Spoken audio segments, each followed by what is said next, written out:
Hello, നമസ്കാരം. എടോ, ഇയാള് മറ്റേ ശ്രീരാജ് ശ്രീനിവാസൻ, ഇയാള് പുതുമുഖം തന്നെയാണോ? എനിക്ക് നല്ല സംശയമുണ്ട്. പുതുമുഖം തന്നെയാണോ? അതിന് മുമ്പ് സിനിമ ഒന്നും ചെയ്തില്ലേ? എടാ, ഇയാൾ തന്നെയാണ് റൈറ്ററും ഡയറക്ടറും.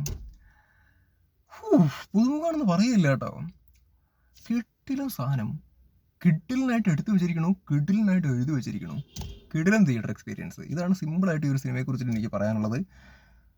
ரொம்ப ரொம்ப ரொம்ப ரொம்ப ரொம்ப പിടിച്ചിருக்கு, ரொம்ப പിടിച്ചിருக்கு. All the best Sreeraj Sreenivasan. ഇനിയും നല്ല നല്ല സിനിമകളുമായിട്ട് നിങ്ങൾക്ക് വരാൻ വേണ്ടിയിട്ട് സാധിക്കട്ടെ. ഞാൻ ടോട്ടലി എക്സൈറ്റഡ് ആണ്, അല്ലെങ്കിൽ അത്ഭുതം തോന്നുന്നു. Very good, very good. എനിക്കിത് പറഞ്ഞിട്ട് മതിയാവുന്നില്ല. Very good. അടിപൊളിയായിട്ട് അടിപൊളിയായിട്ട് എടുത്തു വെച്ചിരിക്കുന്നു. അടിപൊളിയായിട്ട്. എടോ, ഇതിങ്ങനെ കണ്ടുകൊണ്ടിരിക്കുന്ന സമയത്ത് എന്ത് രസമാണ്. ഇതിൻ്റെ അകത്ത് ഏറ്റവും പോസിറ്റീവായിട്ടുള്ളൊരു കാര്യം എന്ന് പറയുന്നത്, ഇതിൻ്റെ അകത്തുള്ള ക്യാരക്ടേഴ്സ് ഉണ്ടല്ലോ, ആരെയും വെറുതെ കൊണ്ട് ഒരു ഗുണവും ഇല്ലാതെ കൊണ്ടുവന്ന് ഇട്ടിട്ടൊന്നുമില്ല. എല്ലാ ക്യാരക്ടേഴ്സിനും, ചെറുത് തൊട്ട് വലിയ ക്യാരക്ടേഴ്സ് വരെ, എല്ലാവർക്കും എന്തെങ്കിലുമൊക്കെ ചെയ്യാനുണ്ട്. എല്ലാവരും അത് നല്ല രീതിയിൽ ചെയ്തിട്ടുമുണ്ട്. പിന്നെ ബേസിലിനോട് ചോദിക്കാനുള്ളത്, എപ്പിടാ ഇപ്പടിയെല്ലാം പണ മുടിയത് എങ്ങനെയാണ്? നല്ല ബുദ്ധിയാണ് ചെങ്ങായിക്ക്. അയാളുടെ സ്ക്രിപ്റ്റ് സെലക്ഷൻ. ഞാൻ സൂക്ഷ്മദർശിനി എന്ന് പറഞ്ഞ സിനിമയുടെ റിവ്യൂ ചെയ്തപ്പോൾ പറഞ്ഞൊരു കാര്യമുണ്ട്. ഇയാള് ഒരു സിനിമയിലുണ്ട് എന്നുണ്ടെങ്കിൽ ആ സിനിമയ്ക്ക് ഗ്യാരണ്ടിയാണ്. ആ ബേസിൽ പടമല്ലേ, അടിപൊളി സിനിമയായിരിക്കും. ബേസിൽ ഉണ്ടല്ലോ ആ സിനിമയിൽ, അപ്പം നല്ലൊരു സിനിമയായിരിക്കും. അങ്ങനെ ഒരു തോട്ടം ഉണ്ട്, അതൊരു റിയാലിറ്റിയാ. ഈ ഒരു സിനിമയുടെ കേസിലാണെന്നുണ്ടെങ്കിലും അത് തന്നെ സംഭവിച്ചു എന്നാണ് ഞാൻ എൻ്റെ അഭിപ്രായമാണ് പറയണത്. മൊത്തത്തിൽ എന്താണ് ഈ സിനിമയുടെ അവസ്ഥ എന്ന് എനിക്കറിയില്ല. എനിക്ക് ഭയങ്കരമായിട്ട് ഈ സിനിമ ഇഷ്ടപ്പെട്ടു. ബേസിലിൻ്റെ ക്യാരക്ടർ ഒരു പ്രത്യേക തരം ക്യാരക്ടറാണ്. അത് നല്ല രസമായിട്ട് മൂപ്പര് ചെയ്തിട്ടുണ്ട്. ഒരു പോലീസ് ഓഫീസറാണ് മൂപ്പര്. ഇതിൻ്റെ അകത്ത് ചോദ്യം ചെയ്യുന്ന രീതിയൊക്കെ ആണെന്നുണ്ടെങ്കിലും നല്ല രസമാണ്. അത് പുള്ളിയുടെ ബോഡി ലാംഗ്വേജ് ആണെന്നുണ്ടെങ്കിലും ഒക്കെ നിങ്ങൾ സിനിമ കണ്ടിട്ടുണ്ടെങ്കിൽ മനസ്സിലാക്കാൻ വേണ്ടിയിട്ട് പറ്റും. നിങ്ങൾ ഒബ്സേർവ് ചെയ്യുക ആ ക്യാരക്ടറിനെ, അല്ലെങ്കിൽ ബേസിൽ ആസ് എൻ ആക്ടർ നിങ്ങൾ ഈ സിനിമയ്ക്കകത്തൊന്ന് ഒബ്സേർവ് ചെയ്യും എന്ത് രസകരമായിട്ടാണ് മൂപ്പര് ചെയ്തിരിക്കുന്നത് എന്നുള്ളത്. പിന്നെ ഈ സിനിമയുടെ ഏറ്റവും വലിയൊരു പോസിറ്റീവായിട്ട് എനിക്ക് പേഴ്സണലി തോന്നിയത് ഡയലോഗ്സ് ആണ്. ഇത് എന്താ പറയുക, ഒരു അന്വേഷണ പരിപാടിയൊക്കെ തന്നെയാണ്. പക്ഷെ ഇതിൻ്റെ ഇടയിൽ കൂടെ എന്താ പറയുക, മറ്റേ കോമഡി സെറ്റപ്പുകളും കാര്യങ്ങളൊക്കെ ആക്ച്വലി ഉണ്ട്. പൊട്ടിച്ചിരിക്കുക അങ്ങനെയല്ല, പക്ഷെ നല്ല ഇതിനകത്തുള്ള ഡയലോഗ്സ് നല്ല രസമാണ്.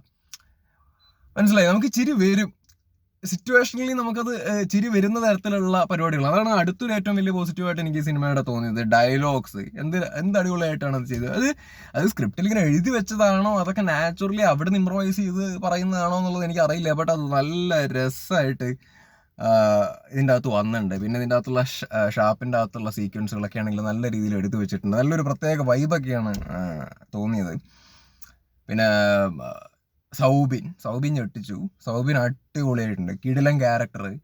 മൂപ്പരുടെ ആസ് എൻ ആക്ടർ മൂപ്പർ ഒരുപാട് വിമർശിക്കപ്പെട്ടിട്ടുണ്ട് ഇതിനു മുമ്പ് പല സിനിമകളും ഒക്കെ വന്ന സമയത്തൊക്കെ. പക്ഷെ ഈ സിനിമ എനിക്ക് കണ്ട സമയത്ത് ആസ് എൻ ആക്ടർ മൂപ്പര് നല്ല രീതിയിൽ അടിപൊളിയായിട്ട് ഇതിൻ്റെ അകത്ത് ചെയ്തിട്ടുണ്ട്. അത് എന്താണെന്നും പറയണില്ല, നിങ്ങൾ സിനിമ കാണുക, അപ്പം നിങ്ങൾക്ക് മനസ്സിലാക്കാൻ വേണ്ടി പറ്റും. സൗബിൻ അടിപൊളിയായിട്ട് ചെയ്തിട്ടുണ്ട്. പിന്നെ ചെമ്പം വിനോദ് ആസ് യൂഷ്വൽ മൂപ്പരും നല്ല രസമുണ്ടായിരുന്നു. അടിപൊളിയായിട്ട് മൂപ്പരും ചെയ്തിട്ടുണ്ട്.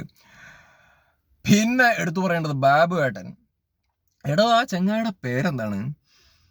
കിടിലൻ ക്യാരക്ടർ ആയിരുന്നു കേട്ടോ മൂപ്പർക്ക് കിട്ടിയത്. മൂപ്പരുടെ ആ ഒരു നാട്ടത്തും ഇരുത്തും, ഇതിൻ്റെ അകത്ത് മൂപ്പരുടെ ഫൈറ്റ് സീനൊക്കെ ഉണ്ട്. ഓ എൻ്റെ പൊന്നെ, ജാമ്പോ സാധനം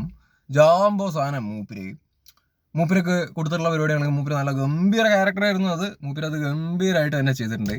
പിന്നെ എടുത്ത് പറയേണ്ടത്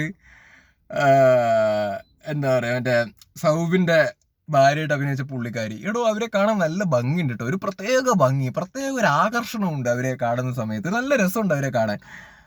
അവരുടെ എക്സ്പ്രഷൻ ആണെങ്കിലും അവരുടെ ഡയലോഗ് ഡെലിവറി ആണെന്നുണ്ടെങ്കിലും അവരുടെ ക്യാരക്ടർ ആണെന്നുണ്ടെങ്കിലും നല്ല ഗംഭീര ക്യാരക്ടറായിരുന്നു. അത് അവരത് അടിപൊളിയായിട്ട് തന്നെ ചെയ്തിട്ടുണ്ട്. ആ ക്യാരക്ടർ നമ്മൾ എടുത്തു പറയണം.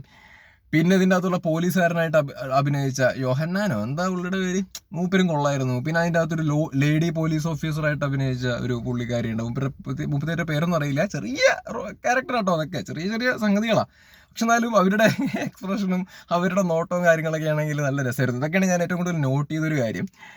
പിന്നെ മോനെ പറഞ്ഞിട്ട് മതിയാവുന്നില്ല, ഇതിൻ്റെ സ്ക്രിപ്റ്റിങ്.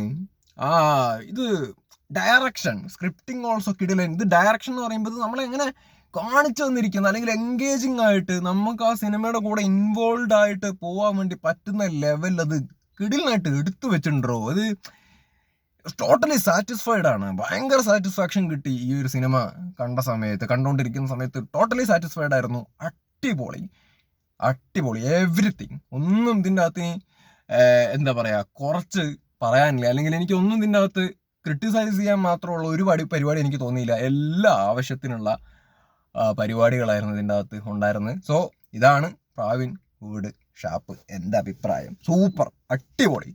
വീണ്ടും പറയണു, ശ്രീനിവാസൻ നിങ്ങൾ തന്നെ എഴുത്തുകാരൻ, നിങ്ങൾ തന്നെ ഡയറക്ടർ, എന്താണ് മുത്തേ, നന്നായിട്ടുണ്ട് കേട്ടോ, നന്നായിട്ടുണ്ട്, അടിപൊളി. നല്ല പണി അറിയാവുന്ന ആളാണ്. എങ്ങനെ ആരെയൊക്കെ എങ്ങനെയൊക്കെ പ്ലേസ് ചെയ്യണം എന്നുള്ളത് കൃത്യമായിട്ട് അറിയാം.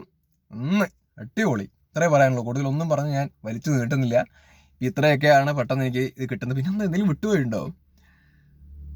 എവറിത്തിങ് മാൻ, എല്ലാ ഷോട്ടുകളും ഇതിൻ്റെ അകത്തുള്ള ലൊക്കേഷൻ ആയിക്കോട്ടെ, ആ ഷാപ്പ് തന്നെ, അതിൻ്റെ അകത്തുള്ള വൈബ്, എവറിത്തിങ് മാൻ, എല്ലാം. അതാണ് അത് നമുക്ക് വിഷ്വലി കാണുമ്പോൾ കൂടിയും നമുക്കത് എന്താ പറയുക രസമായിട്ട് തോന്നുക എന്നൊക്കെ നമ്മൾ പറയില്ലേ. കൊള്ളാം എവറിത്തിങ്. ഇതിലൊരു ക്രൈം നടക്കുന്നു,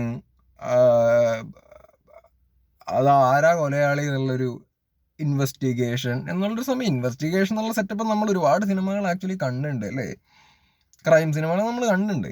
പക്ഷെ ഇതിൻ്റെ അകത്ത് ഡാർക്ക് കോമഡി പരിപാടിയും കൂടിയും വരുന്ന സമയത്ത് എങ്ങനെ ഉണ്ടാവും? ചളാവാൻ സാധ്യതയുള്ള ഒരു ഏരിയയാണ്.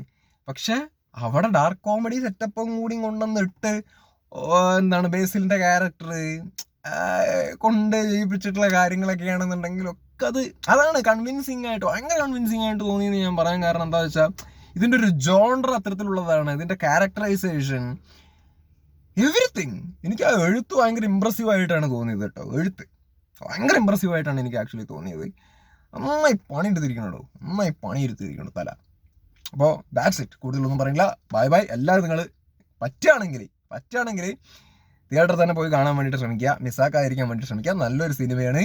ബേസിലെ എന്താ പറയണ്ടേ, അയ്യോ ബേസിൽ പൊളി എന്ന് പറഞ്ഞ പൊളി.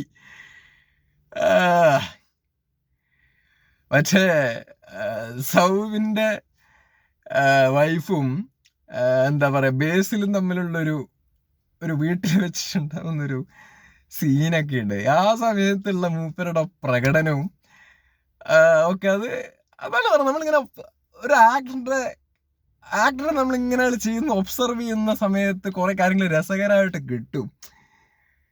കുറെ ഉണ്ട് ഇതിൻ്റെ അകത്ത്. എടുത്തു പറയാനാണെന്നുണ്ടെങ്കിൽ ഇതിൻ്റെ അകത്തുള്ള ഈ പറഞ്ഞ ക്യാരക്ടേഴ്സിന്റെ ഒക്കെ ഓരോ സംഭവങ്ങൾ എടുത്തു പറയാനാണെന്നുണ്ടെങ്കിൽ കുറെ ഉണ്ട്. അപ്പൊ ഏതായാലും ഇത്രയേ ഉള്ളൂ. കൂടുതൽ പറഞ്ഞ് വലിച്ചു കിട്ടുന്നില്ല. ബാക്കി നിങ്ങൾ സിനിമ കാണുക. Okay, bye bye.